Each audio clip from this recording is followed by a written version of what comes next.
গ্রামের আগে আইতে চাইছিলাম পুষ্পারে। আমরা তো জানি যে পুষ্পা 2 দিনকে 2 ঘন্টাও আমাকে ছাড়া থাকতে পারে না।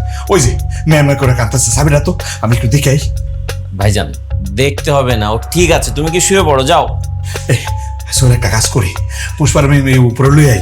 দেখ না তো কত বড় ঘর, আমি এদিকে ঘুমাইতেছি, তোরা ঘুমাইতেছিস, এত বড় খালি ঘর, একটু কোনার মধ্যে কি পুষ্পার জাগিয়ে না? দে তো চাবিটা দে, চাবি দে। আরে দেখ না চাবিটা, ভালো লাগতেছে না তো, দে। দাঁড়াও। সোহেল, কি হচ্ছে এখানে?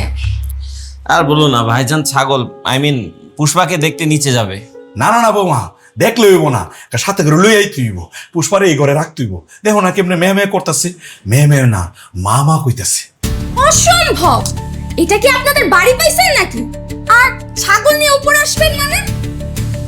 সোহেল, তুমি কিছু বলছো না কেন? আমি কিন্তু খুব মাইন্ড করতেছি। আরে মাইন্ড করার কি আছে?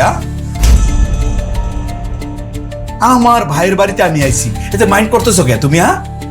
কেন মাইন্ড করবো না? আপনারা আসার পর থেকে যে আমার ঘর একেবারে নোংরা